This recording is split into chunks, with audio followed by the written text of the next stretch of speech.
ಕಿನಿಯೋಳಿ ಪಟ್ಟಣ ಪಂಚಾಯತ್ ವ್ಯಾಪ್ತಿಯ ಮೆನ್ನಬೆಟ್ಟು ತ್ಯಾಜ್ಯ ಘಟಕದಲ್ಲಿ ತ್ಯಾಜ್ಯ ಸಂಸ್ಕರಣೆ ನಮ್ಮ ಪಟ್ಟಣ ಪಂಚಾಯತಿ ಆಡಳಿತ ಬಂದ ನಂತರ ಅದಕ್ಕೆ ಒಂದು ವೇಗ ಕೊಡುವ ಒಂದು ಪ್ರಕ್ರಿಯೆ ನಮ್ಮ ಕಿನಿಯೋಳಿ ಪಟ್ಟಣ ಪಂಚಾಯತಿ ವತಿಯಿಂದ ನಡೆಯುತ್ತಿದೆ. ಸಾಧಾರಣ ಒಂದು 4-5 ವರ್ಷಗಳಿಗಿಂತ ಮುಂಚೆ ಇಲ್ಲಿ ಸಾಧಾರಣ ಇಲ್ಲಿ ನಮ್ಮ ಹಸಿ ಕಸ ಇರ್ಬೋದು, ಒಣ ಕಸ ಇರ್ಬೋದು, ಬಂದು ಇಲ್ಲಿ ತ್ಯಾಜ್ಯವನ್ನು ತಂದು ರಾಶಿ ಮಾಡ್ತಾಯಿದ್ರು. ಒಂದು ಹೇಳೋದು ಅಂದರೆ ಈಗ ನಮ್ಮ ಕಿನಿಗೋಳಿ ಪಟ್ಟಣ ಪಂಚಾಯತಿ ಆದಮೇಲೆ ಈಗ ನಮ್ಮ ಆಡಳಿತ ಬಂದು 3-4 ತಿಂಗಳಾದ ಮುಂಚೆ ಸಾಧಾರಣ ಇದು ವಿಲೇವಾರಿ ಆಗದೆ ಇಲ್ಲಿ ತುಂಬ ಕಸ ಇಲ್ಲಿ ಸ್ಟಾಕ್ ಆಗಿತ್ತು. ನಾವು ಪಟ್ಟಣ ಪಂಚಾಯತಿ ಆಡಳಿತ ಬಂದ ಕೂಡಲೇ ಅದನ್ನು ಕಸ ವಿಲೇವಾರಿ ಮಾಡುವ ವೇಗಕ್ಕೆ ಒಂದು ಚಾಲನೆ ಕೊಟ್ಟಿದ್ದೇವೆ. ಒಂದು ಬೆಂಗಳೂರಿನ ಒಂದು ಕೇರಳ ಪ್ರಾಜೆಕ್ಟ್ ಅಥವಾ ಬೆಂಗಳೂರಿನ ಒಂದು ಸಂಸ್ಥೆಗೆ ಈ ನಮ್ಮದು ಮುಂಚೆ ಇದ್ದ ಕಸವನ್ನು ಅದನ್ನು ಸಾಗಾಟ ಮಾಡಲಿಕ್ಕೆ ಒಂದು ವ್ಯವಸ್ಥೆ ಮಾಡಿದೆ. ಅದರ ಒಟ್ಟಿಗೆ ನಮಗಿಲ್ಲಿ ಘಟಕಕ್ಕೆ ಒಂದು ಬೈಲಿಂಗ್ ಮಿಷಿನ್ ನಮ್ಮದು ಇಲ್ಲಿ ಮನೆಯವರಿಂದ ಸಂಗ್ರಹವಾದ ಕಸವನ್ನು ಅದನ್ನು ಡಿವೈಡ್ ಮಾಡಿ ಅದೊಂದು 8 ವಿಭಾಗವಾಗಿ ಡಿವೈಡ್ ಮಾಡಿ ನಮಗೆ ಒಂದು ಬೈಲಿಂಗ್ ಮಿಷಿನ್ ಉಂಟು. ಆ ಬೈಲಿಂಗ್ ಮಿಷಿನಲ್ಲಿ ಅದನ್ನು ಸಪರೇಟ್ ಮಾಡಿ ಅದನ್ನು ಪ್ಯಾಕ್ ಮಾಡಿ ಇಲ್ಲಿ ತಂದು ಇಲ್ಲಿ ರಾಶಿ ಹಾಕಿ ಅದನ್ನು ನಾವು ಕೇರಳದ ಒಂದು ವಾಹನದ ಮುಖಾಂತರ ಬೆಂಗಳೂರಿನ ಸಂಸ್ಥೆಯವರ ಮುಖಾಂತರ ಅದನ್ನು ಕೊಂಡೋಗುವ ವ್ಯವಸ್ಥೆ ಮಾಡ್ತಿದ್ದೇವೆ. ಒಂದು ಹೇಳಿದರೆ ಏನಂತ ಹೇಳಿದರೆ ನಮಗಿದೊಂದು ದೊಡ್ಡ ಸವಾಲು. ಯಾಕೆಂದರೆ ನಮ್ಮ ತ್ಯಾಜ್ಯ ವಿಲೇವಾರಿ ನಮ್ಮ ಕಿನಿಗೋಳಿ ಪಟ್ಟಣ ಪಂಚಾಯತ್ ಒಂದು ದೊಡ್ಡ ಸವಾಲು. ಯಾಕೆಂದರೆ ನಮ್ಮ ಮುಂಚೆ ಪಟ್ಟಣ ಪಂಚಾಯತಿಗೆ ಮುಂಚೆ ಗ್ರಾಮ ಪಂಚಾಯತ್ ಇರುವಾಗ ಇದ್ದ ಒಂದು ಲೆಗೇಸಿ ವೇಸ್ಟ್ ನಮ್ಮದು ಇಲ್ಲಿ ತುಂಬ ಉಂಟು. ಯಾಕೆಂದರೆ ಅದನ್ನು ವಿಲೇವಾರಿ ನಮಗೆ ತುಂಬ ಕಷ್ಟವಾಗ್ತಾಯಿದೆ. ಯಾಕೆಂದರೆ ನಾವು ಈ ಸಲ ಅದರ ನಮ್ಮ ಪಟ್ಟಣ ಪಂಚಾಯತಿನ ಸಾಧಾರಣ ಒಂದು 53 ಲಕ್ಷವನ್ನು ಆ ಲೆಗೇಸಿ ವೇಸ್ಟಿಗೆ ವಿಲೇವಾರಿ ಮಾಡಲಿಕ್ಕೆ ನಾವು ಟೆಂಡರನ್ನು ಕರೆದಿದ್ದೀವಿ. ಅದನ್ನು ನಾವೆಲ್ಲ ನಮ್ಮ ಪಿ ಡಿ ಅವರಿಗೆ ನಮ್ಮ ಡಿ ಸಿ ಅವರಿಗೆಲ್ಲ ಲೆಟರ್ ಕೊಟ್ಟು ಅದು ಸ್ವಲ್ಪ ಏನೋ ಒಂದು ತಾಂತ್ರಿಕ ತೊಂದರೆಯಿಂದ ಅದರ ಒಂದು ಟೆಂಡರ್ ಕರೆಯುವಾಗ ಸ್ವಲ್ಪ ಲೇಟ್ ಆಯಿತು, ವಿಳಂಬವಾಯಿತು. ಅದು ಈಗ ಇದು ಟೆಂಡರ್ ಆದರೂ ನಾವೀಗ ಮಳೆಗಾಲ ಸ್ಟಾರ್ಟ್ ಆದ ಕಾರಣ ಅದನ್ನು ತುಂಬ ಮುಟ್ಲಿಕ್ಕೆ ಹೋದರೆ ಅದು ಸ್ವಲ್ಪ ಈಗ ನಮ್ಮ ಇಲ್ಲಿ ಸಾರ್ವಜನಿಕ ತೊಂದರೆ ಆಗ್ಬೋದಂತ ಅದನ್ನು ಈಗ ನಾವು ಸ್ವಲ್ಪ ಒಂದು ಮಳೆಗಾಲ ಮುಗಿದ ನಂತರ ಅದನ್ನು ವಿಲೇ ಮಾಡುವ ಕೆಲಸ ಮಾಡ್ತೇವೆ. ಅದರ ಒಟ್ಟಿಗೆ ಈಗ ಬರುವ ಒಣ ಕಸ, ಹಸಿ ಕಸವನ್ನು ನಾವು ಈಗಲೂ ಸಪರೇಟ್ ಮಾಡಿ ಅದನ್ನು ಗೊಬ್ಬರ ಮಾಡಿ ಅದನ್ನು ಗೊಬ್ಬರ ಸಹ ಈಗ ಮಾರುವ ಪ್ರಯತ್ನದಲ್ಲಿದ್ದೇವೆ. ಅದು ಈಗ ಅಲ್ಲಿ ಗೊಬ್ಬರ ಮಾಡ್ತಾ ಇದ್ದಾರೆ ನಮ್ಮ ಸಿಬ್ಬಂದಿಗಳು. ಒಟ್ಟಿಗೆ ಒಂದು 25 ಸಿಬ್ಬಂದಿಗಳು, 25 ನಮ್ಮ ಹೊರಗುತ್ತಿಗೆ ಸಿಬ್ಬಂದಿಗಳು ಮತ್ತು ನಮ್ಮ ಈ ಕಾಯಂ ಸಿಬ್ಬಂದಿಗಳು ಇಲ್ಲಿ ಕೆಲಸ ಮಾಡ್ತಿದ್ದಾರೆ. ಒಂದು 4 ಗಾಡಿ ನಮ್ಮ 18 ವಾರ್ಡಿನಲ್ಲಿ 4 ಗಾಡಿ ದಿನಾಲೂ ಈ ಹಸಿ ಕಸ ಮತ್ತು ಒಣ ಕಸವನ್ನು ಕೆಲಸ ಮಾಡ್ತಿದ್ದಾರೆ.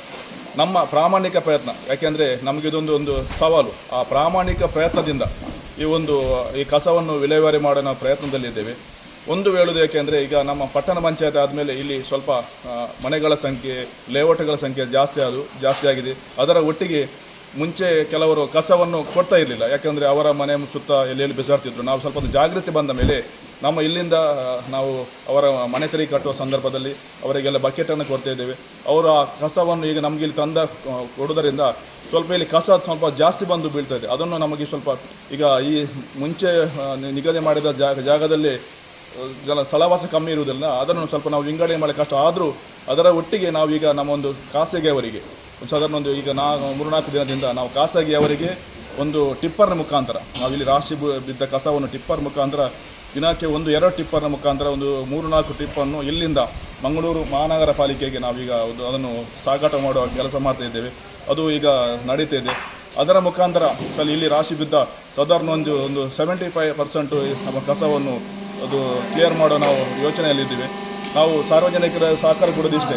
ಮತ್ತೊಂದು ನಾವೀಗ ನಮ್ಮ ಪಟ್ಟಣ ಪಂಚಾಯತ್ ಡಿಸೈಡ್ ಮಾಡಿದಾಗೆ ನಮ್ಮ ಈ 1 ತಾರೀಕಿನಿಂದ ನಮ್ಮ ಕಿನಿಗೋಳಿ ಪಟ್ಟಣ ಪಂಚಾಯತಿ ವ್ಯಾಪ್ತಿಯಲ್ಲಿ ಏಕಬಳಕೆಯ ಪ್ಲಾಸ್ಟಿಕ್ಗಳನ್ನು ನಿಷೇಧ ಮಾಡ್ತೀವಿ. ಯಾಕೆಂದರೆ ನಮಗೆ ಸಮಸ್ಯೆ ಆಗುವುದು ಹಸಿ ಕಸದ ಸಮಸ್ಯೆ ಅಲ್ಲ, ನಮಗೆ ಈ ಒಣ ಕಸ, ಈ ಏಕಬಳಕೆ ಪ್ಲಾಸ್ಟಿಕ್ಕಿಂದ ನಮಗಿಲ್ಲಿ ತುಂಬ ಸಮಸ್ಯೆ ಆಗ್ತದೆ. ಅದರಿಂದ ಜನರಲ್ಲಿ ವಿನಂತಿ ಮಾಡೋದಿಷ್ಟೇ, ಏಕಬಳಕೆಯ ಪ್ಲಾಸ್ಟಿಕ್ಕನ್ನು ನಾವೀಗ ಪಟ್ಟಣ ಪಂಚಾಯತ್ ನಿಷೇಧ ಮಾಡ್ತಿದ್ದೇವೆ. 1 ತಾರೀಕಿನ ನಂತರ ನಾವು ಎಲ್ಲ ನಮ್ಮ ಪಟ್ಟಣ ಪಂಚಾಯತ್ ವ್ಯಾಪ್ತಿ ನಿಷೇಧ ಮಾಡ್ತಿದ್ದೇವೆ.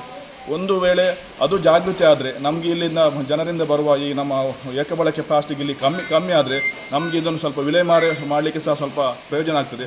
ಅದರಿಂದ ಜನರಲ್ಲೇ ದಯವಿಟ್ಟು ವಿನಂತಿ ಮಾಡೋದಿಷ್ಟೇ, ನಾವಿಲ್ಲಿ ಪ್ರಾಮಾಣಿಕ ಪ್ರಯತ್ನ ಮಾಡುತ್ತಿದ್ದೇವೆ. ಇದರಲ್ಲಿ ನಮ್ಮದು ರಾಜಕೀಯ ಇಲ್ಲ. ಕಿನಿಗೋಳಿ ಪಟ್ಟಣ ಪಂಚಾಯತಿ ಒಳ್ಳೆಯದಾದರೆ ಎಲ್ಲ ಜನಗಳಿಗೆಲ್ಲ ಒಳ್ಳೆಯದು. ಅದನ್ನು ವಿಲೇವಾರಿ ಮಾಡೋ ಕೆಲಸ ಮಾಡ್ತಿದೆ. ಆದ್ದರಿಂದ ಏಕಬಳಕೆಯ ಪ್ಲಾಸ್ಟಿಕ್ಕನ್ನು ಆದಷ್ಟು ಕಡಿಮೆ ಮಾಡಿ ಕೈಚೀಲ ತಗೊಂಡು ಹೋಗಿ ಅದನ್ನು ಯೂಸ್ ಮಾಡಿ. ಆಗ ನಮಗೆ ಇಲ್ಲಿಗೆ ಬರುವ ನಮ್ಮ ಈ ಪ್ಲಾಸ್ಟಿಕ್ ಸ್ವಲ್ಪ ಕಮ್ಮಿ ಆಗ್ತದೆ. ಹಾಗೆ ನಮಗೆ ವಿಲೇವಾರಿ ಮಾಡಲಿಕ್ಕೂ ಸ್ವಲ್ಪ ಈಸಿ ಆಗ್ತದೆ ಅಂತ ನಿಮ್ಮಲ್ಲಿ ವಿನಂತಿಸ್ತಿದ್ದೇನೆ. ನಾವು ಇನ್ನೂ ಹೆಚ್ಚು ಮುತುವರ್ಜಿ ವಹಿಸಿ ಈಗ ಅದನ್ನು ಅದು ಒಂದು ವೇಳೆ ಆ ನಮ್ಮ 2 ಗಾಡಿಯಲ್ಲಿ ಸಾಕಾಗಲಿಕ್ಕೆ ಕೊಂಡೋಗ್ಲಿಕ್ಕೆ ಸಾಕಾಗದಿದ್ದರೂ ಕೂಡ ಬೇರೆ ಈಗ ಕೇರಳ ಸಂಸ್ಥೆಯವರು ಅವರ 2-3 ಸಿಬ್ಬಂದಿಯನ್ನು ಇಲ್ಲಿ ಕೊಟ್ಟು ಆ ಕಸವನ್ನು ಸಪರೇಟ್ ಮಾಡುವ ಕೆಲಸದಲ್ಲೇ ತೊಡಗಿಸಿಕೊಂಡಿದ್ದಾರೆ. ಅವರ ಸಪರೇಟ್ ಮಾಡಿ ಪ್ಯಾಕ್ ಮಾಡಿ ಸಾಧಾರಣ ಒಂದು ವಾರಕ್ಕೆ 1-2 ಗಾಡಿ ಆದರೂ ಕೊಂಡೋಗುವ ವ್ಯವಸ್ಥೆ ಮಾಡ್ತಿದ್ದಾರೆ. ಸಾಧಾರಣ ನನ್ನ ಲೆಕ್ಕದಲ್ಲಿ 1-1.5-2 ತಿಂಗಳ ಒಳಗೆ ಸಾಧಾರಣ ಈ ನಮ್ಮ ಬಂದ ಕಸ ಒಂದು ವಿಲೇವಾರಿ ಆಗುವಂಥ ಒಂದು ವಿಶ್ವಾಸದಲ್ಲಿದ್ದೇವೆ. ಸಾರ್ವಜನಿಕರಿಗೆ ವಿನಂತಿ ಮಾಡೋದು ಇಷ್ಟೇ. ಮತ್ತು ನಾವು ಸಾರ್ವಜನಿಕರು ಕಸವನ್ನು ಕೊಡುವಾಗ ಆದಷ್ಟು ವಿಂಗಡಣೆ ಮಾಡಿಕೊಡಿ. ಅದರ ಪ್ಯಾಡ್ ಬೇರೆ ಅದಕ್ಕೆ ನಾವು ಬೇರೆ ವ್ಯವಸ್ಥೆ ಮಾಡಿದ್ದೇವೆ. ಮತ್ತು ಹಸಿ ಕಸ, ಒಣ ಕಸ ಮತ್ತು ಆದಷ್ಟು ಕೈಚೀಲವನ್ನು ಉಪಯೋಗ ಮಾಡಿ ನಮಗೆ ಒಂದು ಸಹಕಾರಿ ಕೊಡಿ ಅಂತ ನಾನು ಪಟ್ಟಣ ಪಂಚಾಯತ್ ಅಧ್ಯಕ್ಷನಲ್ಲಿ ನಿಮಗೆ ವಿನಂತಿಸ್ತಿದ್ದೆ.